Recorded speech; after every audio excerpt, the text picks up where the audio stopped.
हम कह रहे सुन नहीं पाओगे। बोले बाबा हाँ। अगर तुमने हमें कथा सुनाई ना तो रोटी भी ना मैं खाऊंगी। अच्छा। हाँ। बोले बाबा हाँ सुनो सुनाओ। सभी जने बोलियो माता बहना भाई। अरे हट परी गई गोरा नारी। हे बाबा हे हट परी गई गोरा नारी।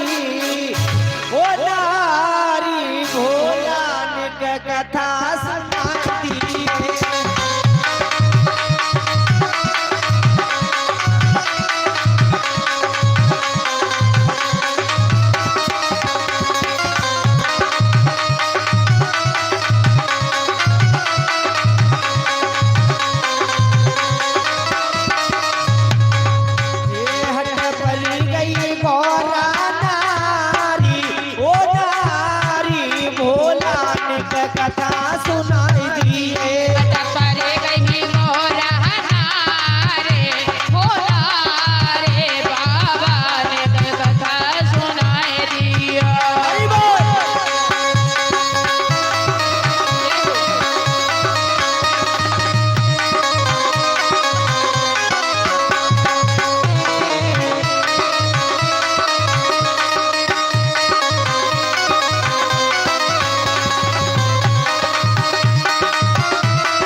कथा सुनाई दिए बाबा ने कथा सुनाई दिया।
अरे अमर कथा को नाथ सुनाओ।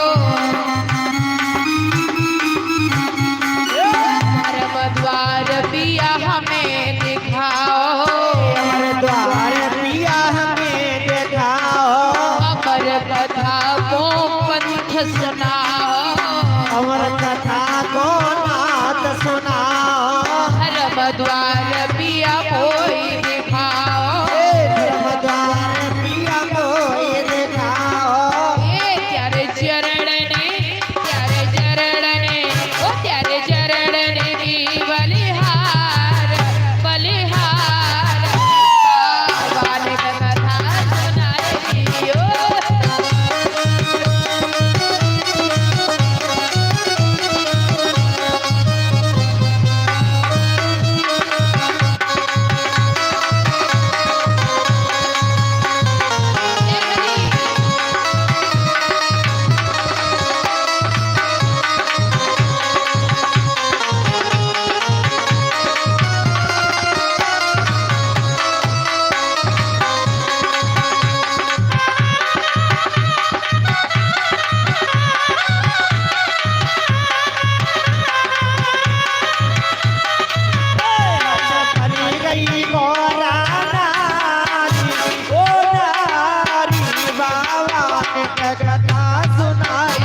हैं, जिद कर जाती हैं।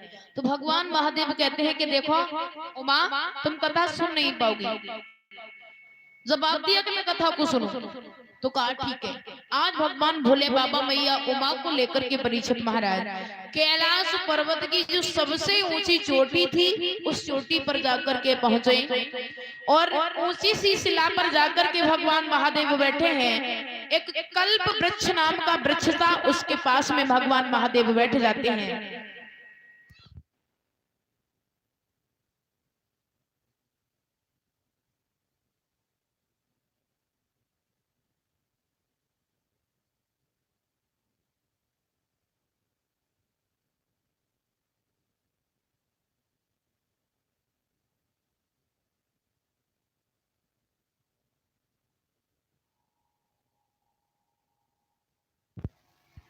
श्री राधे जय हो। आगे आ जाओ माताओं, आगे आ जाओ। माता का गत्तन तो बैठे बैठे के पे कथा देख रही है। गत्तन ते काय को घर छोड़े, सही बात है। बेले ये घर में घुस जाई, दूध और जो थक जावे हैं। शर्म लगती है यहाँ की माताओं को आने में। हाँ हैं? धन्य है। हमने तो ऐसा गांव कोई नहीं देखा जो हुसैनपुर देखा है। सही है। हमारी माताओं को बड़ी शर्म आती है भगवान की कथा में आने में। धन्य। अरे हमारे यहाँ तो बहुत दूर दूर से माताएं आती हैं। एक गांव छोड़ के दो दो तीन तीन गांव से दूर आती है पीछे से। सच्ची में अगर पता चल जाए कि फलाने गांव में कथा चल रही है तमाम भीड़ हो जाती है हमारे यहाँ। अब तुम्हें तो घर में ही शर्म लग रही है। अब घरों कैसे छोड़ दे? घर में कहूँ दूध सरायरा हो कहूँ मिलाइए जुठारेगी, फिर क्या करेंगे? भगवान दे जा। हाँ सही बात है। जो भगवान तुम्हें अबे याद ना आए रे आंगे, जब आंगे जब बुढ़ापो आ जातो ना, जब 1-1 किलो के बतासे डालता है। हाँ। खटिया के नीचे धल्ले से खफरा में जो कह दी, जब 1-1 किलो बतासे डालता है भगवान को ले ले ले ले। बहुत सुंदर। बस ऐसे ही विचार रखना चाहिए माताओं को। हैं भगवान ये थोड़ी नहीं मांगते कि तुम हमें पैसा दे दो, हैं कि हमें रोटी खवा दो। वो तो केवल भाव के भूखे हैं। बोले ठाकुर जी महाराज की। अब सीख जाएंगे दीदी। हाँ वृंदावन में रहेंगी तो राधे राधे कहेंगी। हाँ श्री राधे। और देखो माता बहनों, एक बात और तुम्हें बताएं, अगर हम तुम कहूँ पे जाते हैं तो कछु जरूर ले जाते हैं। या गुरु के यहाँ पे जाओ, या कहूँ भागवत में जाओ, या मंदिर पे जाओ। मंदिर में हम तुम दर्शन करे भी जाते हैं तो लोटा भरे के ले आते हैं, जल को ले आते हैं, पुष्प डाल ले आते हैं, मीठा डाल ले आते हैं, तो भोले बाबा की प्रतिमा पे चढ़ाते हैं। और भागवत सुन में आ रही है तो कछु जरूर ले आया करो। ना खाली हाथ आओ, ना खाली हाथ जाओ। मैया हैं? अरे तुम्हारे यहाँ कछु ना होए तो 1 किलो आटा ले लो, इतो थोड़ो वो कढ़ाई में डाल दो और थोड़ी 2 चम्मच चीनी डाल दो और ठाकुर जी को भोग बनेगा।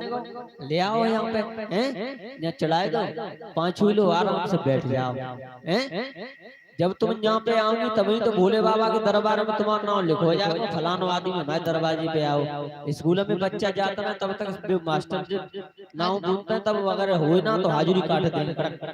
वो कई दिन नंदी है ऐसा, पंडित जी है सर, है ना, तो नाम गुड हो जाता है। और बेद करता है तो ऐसी है। भागवत में आओगे तो भगवान के दरबार में नाम तुम्हारा चढ़ जाएगा। हैं तो कल से काका लेके आऊंगी पता है, जो तुम्हारे घरे बने मीठो केला सेब है, टोपी वगैरह है, अगर रेवड़ी है वो भोग बना लिया। अगर तुम्हारे घरे कछु ना है, पैसा ना है तो फूल ले आइयो, एक जो करेंगे फूल तोड़ ले आइयो और जो कह दियो भगवान पे घरे कछु ना है ले जी चढ़ो हैं, इतनी कह दियो तो भगवान तुम्हें जिंदगी में फूल ही देते रहे हो, परेशान ना हैं। कल से तुम्हें भोले बाबा की कसम हो, सब जने भोग बनाए के ले आएंगे ठाकुर जी के लिए। खाली हाथ कोई आएगा ना, ध्यान कर लियो। और जो माताएं घर पर सुन रही है ना, वो भी ध्यान लगा के सुन लें। अगर शाम की कथा में आओ तो भगवान के लिए प्रसाद में कुछ न कुछ लेकर आना सभी। हाँ अब दिन में तो आई ना है, अब रात को आएंगी। ले आऊंगी जरूर, ले आएंगे। हाँ भैया कह रही मैं ले आऊंगा लाला। बहुत सुंदर। ले आइए हैं। आपका गांव तो बहुत अच्छा है, सच में बता रहे हैं हम। हमने ये बहुत दूर घूमे आए अपना गांव, कैसे अच्छा पढ़ा लिखा गांव कोई नहीं है, सच बता रहे हैं। जो हम अपने बात से बता रहे हैं कैसे। पहली बात तो हमें जाके खुशी है कि अपने जो स्टाफ है ना अपना गाँव है, तो हमने जब कोई दारू बाजवा ना देखो, हमें जाके पहली खुशी है। ऐसा ही होना चाहिए, ऐसा ही होना चाहिए। और भगवत भगवत जो भागवत तो हरे कोई करना बात हो। तुम सोचो कि हर जी वो ठिकानों सुनिया धनिया की खोल के मत लो हैं। जे हर एक कोई एक जनों न करे पात भागवत, जे पूरे गांव की कथा है, एक जन की कथा ना है। सभी लोगों से अनुरोध है कि थोड़ा थोड़ा हाथ बढ़ाओ, जैसे जो पंडाल ऊपर उठ जाए और फिर कर रहा है। हाँ हाँ हैं? तो सब लोग थोड़ा थोड़ा हाथ बटाओ भैया। ये सबन की गांव की भागवत है। अगर ना कटेगी तो एक जन की ना कटेगी, पूरे गांव की कटेगी। ध्यान कर लियो, सही बात है गंते दादा। हाँ तो सभी लोग थोड़ा थोड़ा हाथ बढ़ाओ, जैसे जी भागवत अच्छा भंडारा हो जाए और हमारे का नाम हो जाए। एक जयकारा लगा जोरदार से माता बहना, बोल कन्हैया भगवान की। श्री ठाकुर जी की बड़ी ही सुंदर पावन कथाओं को परीक्षित महाराज आज श्रवण करते जा रहे हैं। तो कहा है महाराज, कहीं पर भी रख दो, जो है भोले बाबा आज मैया पार्वती को जो है उमा को कथा श्रवण कराते हैं। तो सबसे पहले परीक्षित महाराज जी ध्यान देंगे, भगवान महादेव ने पहली ताली बजाई। जब प्रभु पहली ताली बजाते हैं तो उस ताली की आवाज सुनकर के कैलाश पर्वत के जितने जीव जंतु थे वो सभी कैलाश छोड़ करके भाग जाते हैं। बैठ जाओ अजय, बैठ जाओ। और फिर भगवान महादेव जो है दूसरी ताली बजाते हैं। तो दूसरी ताली जब बजाते हैं तो भगवान महादेव का जो त्रिशूल जो है ना, वो जाकर के पूरे कैलाश की 3 बार परिक्रमा करके आता है। ये देख करके आता है कि कैलाश पर कोई छिप करके बैठा तो नहीं रह गया। जो अमर कथा को उसने सुन लिया तो वो भी अमर हो जाएगा। फिर महादेव तीसरी ताली बजाते हैं परीक्षित जी, और उसके बाद महादेव ने कथा को सुनाना प्रारंभ किया है उमा को। तो एक बात कही, उमा हमें ये बताओ, हमें ये कैसे पता चलेगा कि तुम कथा श्रवण कर रही हो? बाबा हाँ, तुम कथा स्टार्ट करो, मैं हुकरा देती रहूंगी। हुकरा देती रहोगे? जी जी। ऐसा तो नहीं है कि हम कथा सुनाते चले जाएं और तुम कुछ बोलो ना हुकरा देती रहेंगे। चलो ठीक है, आज महादेव मैया उमा को कथा सुनाते हैं। कहा है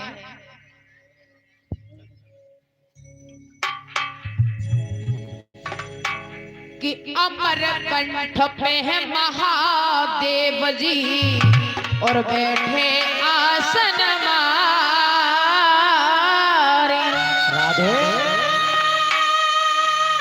और अमर कथा को लगे सुनाने, और गोरा गोत्र पुरार उमा के पर गए सोता हो करा देना हो दोता।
सुनाते हैं। आज भोलेनाथ शंकर ने गौरा को कथा सुना।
जाती है।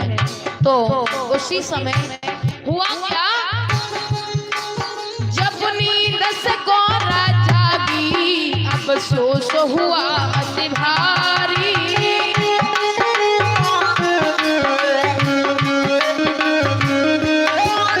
जब नींद से गौरा जागी अफसोस हुआ अति भारी।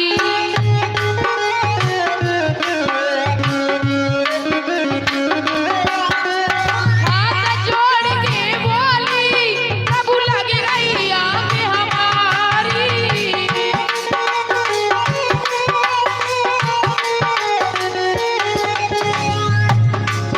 अरे आदि कथा सुनी है हमने,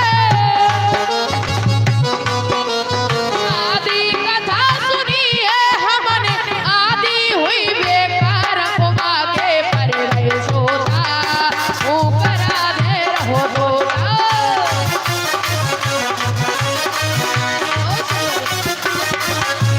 हे हरि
बोली वृंदावन बिहारी लाल की।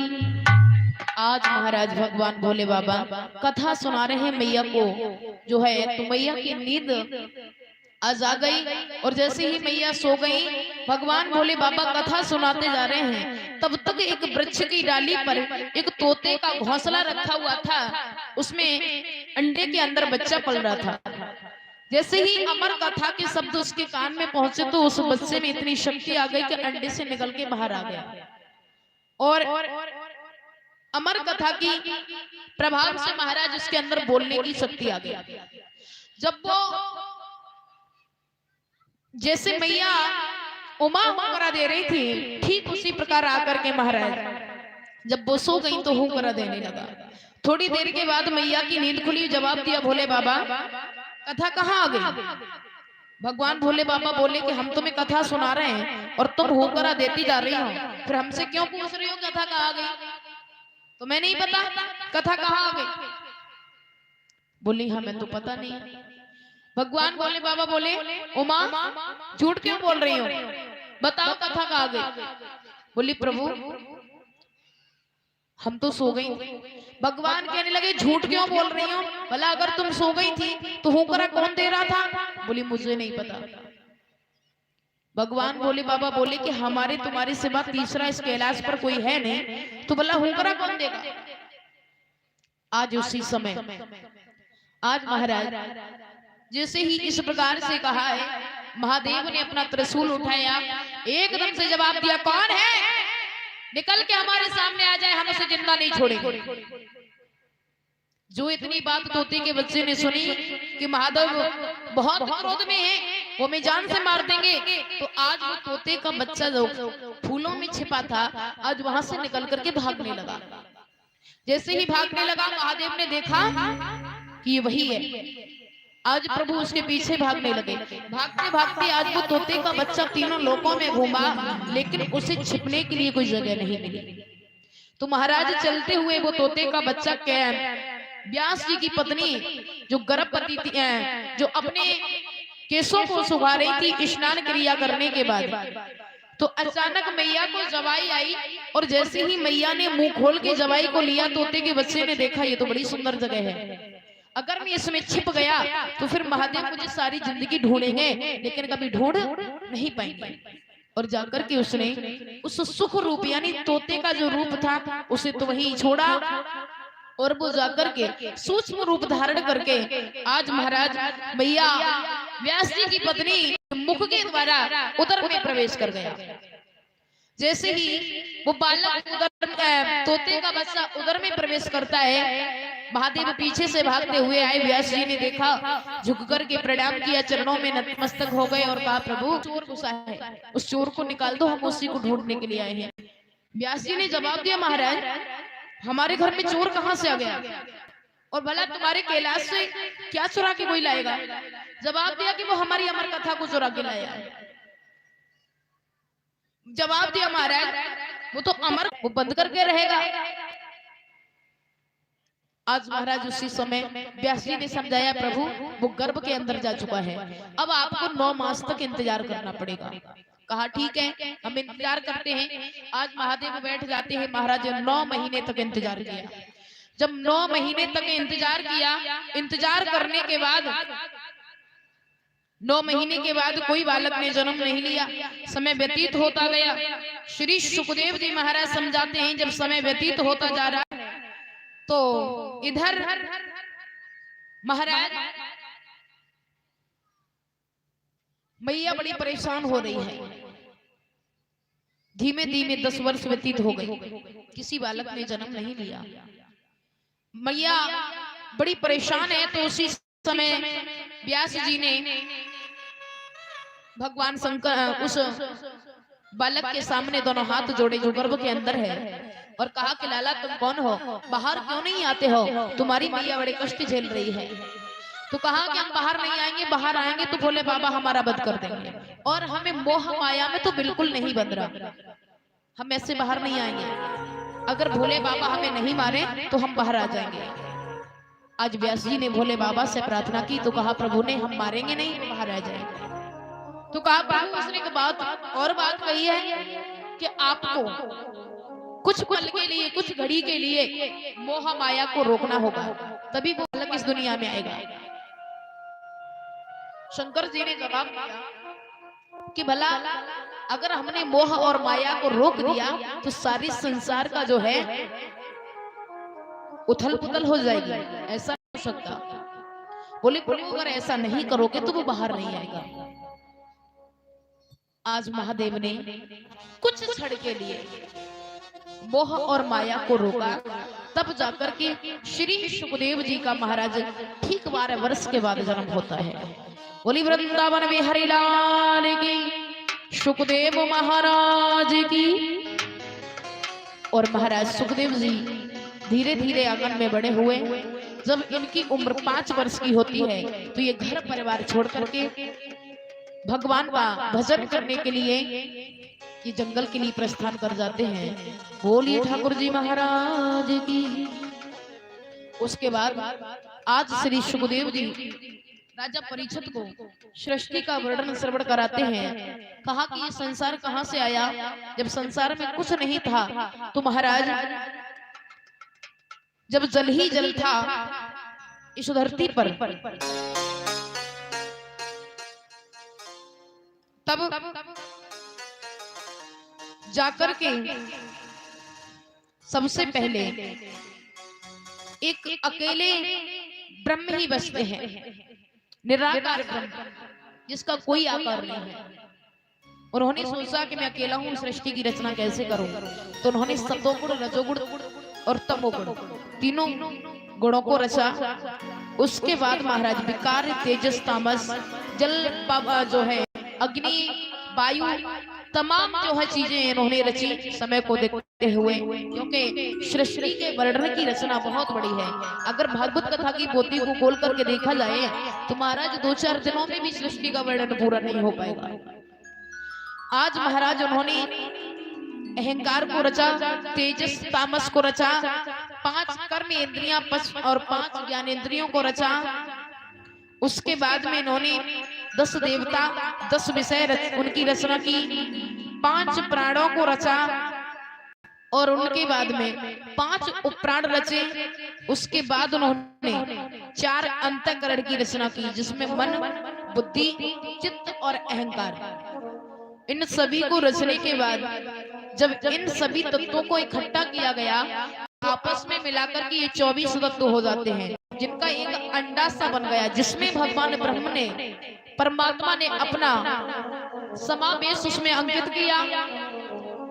तो परीक्षित महाराज 2 वर्ष तक, 2000 वर्ष तक जल के अंदर वो अंडा घूमता रहा, और उसके बाद जब फटा तो उसमें से नारायण भगवान की उत्पत्ति होती है। बोली नारायण भगवान की। फिर नारायण भगवान की नाभि से कमल उत्पन्न हुआ। कमल बहुत ऊंचाई तक उड़ता चला गया, जिसमें से महाराज ब्रह्मा जी उत्पन्न हुए, और ब्रह्मा जी से कहा कि जाकर के सृष्टि की रचना करो। तो उन्होंने सर्वप्रथम 4 मानसी पुत्र शनक, सनंदन, सनातन, सनत कुमार, इन चारों को रचा और उनसे कहा कि तुम सृष्टि की रचना करो। उन्होंने मना कर दिया, कहा प्रभु हम चाहते हैं कि हम 5 ही वर्ष के बने रहें और भगवान के चरणों में ध्यान रखते रहें।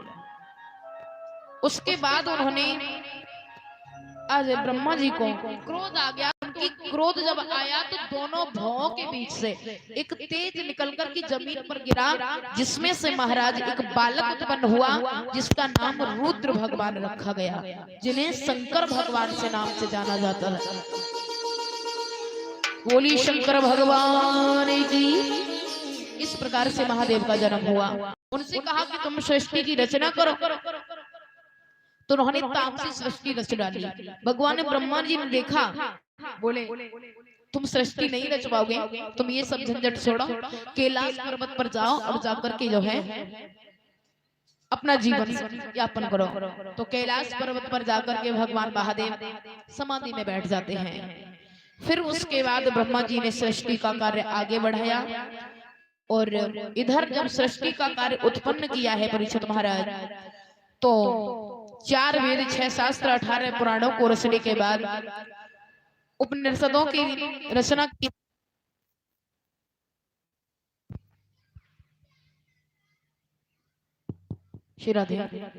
और अपने दाएं और बाएं भाग से स्वयंभुमन और शत्रुपा नाम की कन्या उत्पन्न की। इन दोनों का विवाह हुआ, जिनके द्वारा परीक्षित महाराज 5 संतानें इस धरती पर अवता जो है जन्म लेती हैं। 2 बालक हैं, प्रियव्रत और उत्तानपाद। 3 बेटियां थीं। सबसे बेटी का नाम है देवहूति, आकुति और प्रसूति। देवहूति की शादी करदम ऋषि के साथ में कर दी, जिससे 10 संतान उत्पन्न हुई। एक लड़का है जिसका नाम है कपिल, और 9 लड़कियां थीं, अनुसुईया, अरुंधति, क्रियामती। इन सभी का विवाह उन्होंने नारद के जो है 9 पुत्रों के साथ में कर दिया। ब्रह्मा के 9 पुत्रों के साथ किया, नारद जी ने विवाह नहीं किया। इधर महाराज आकुति की शादी रुचि प्रजापति के साथ में, और सबसे छोटी बिटिया है प्रसूति का विवाह इन्होंने दक्ष के साथ में कर दिया। ये परीक्षित महाराज वही दक्ष थे जिन्होंने 16 कन्याएं उत्पन्न की। 13 कन्याओं की शादी धर्म के साथ में कर दी, और उसके बाद 3 बेटियां बची। तो सुधा की शादी पितृघृत के साथ में, सती की शादी भगवान भोले बाबा के साथ में, और स्वाहा की शादी अग्नि देवता के साथ में। तो परीक्षित महाराज सबका वंश चला, लेकिन सती और भगवान भोले बाबा का वंश नहीं चला। तो राजा परीक्षित को शंका होने लगी, कहा प्रभु सबका वंश चला, लेकिन सती और भगवान भोले बाबा का वंश क्यों नहीं चला? क्या कारण था? उन्हें शंका हो गई। तो कहा कि तुम शंका मत करो, हम तुम्हें बताएंगे, हमें यही कथा सुननी है। बोले हैं परीक्षित, कहा तो अवश्य सुनाएंगे आपको। और बोले हैं कि एक बार कैलाश पर भगवान महादेव बैठे हुए हैं सती के साथ में। और जब सती जी के साथ में बैठे हैं तो सती जी से कहा, भोले बाबा ने, सती मानवमती आओ अच्छी एक बात बताओ, पूछो। बैठे बैठे काफी समय हो गया, चलो भगवान की कथा सुनने के लिए चलते हैं। भगवान की कथा? हाँ। भगवान की कथा कौन से पेड़ पे लटकते हैं? अरे सती, कथा किसी पेड़ पे थोड़ी नहीं लटकती, वो का कोई आम या किसी सेब का फल थोड़ी नहीं है जो पेड़ पे लटकी जाएगी। अरे वो तो एक वक्ता के द्वारा श्रवण कराई जाती है, सुनाई जाती है। अच्छा, नहीं खाई जाती है। बोले हाँ वैसे कथा बताने में मन तो लगा तो ना है जी। कैसे वो कन्नते पुसत ना है बिटैया में कंडा लगानो दुकानो है। हाँ सही है, वैसे धूप कम निकल रही है, बादल ज्यादा है रो है। हाँ मोय अच्छा गत्ते ही पुसत ना है तो मोय भागवत भागवत तुम्हारी अच्छी लगत ना है। हुसैनपुर की तरह जैसे हमारी यहाँ माताओं को भागवत सुनने की फुर्सत ना है, सब अपने अपने घर में बैठी सुन रही है।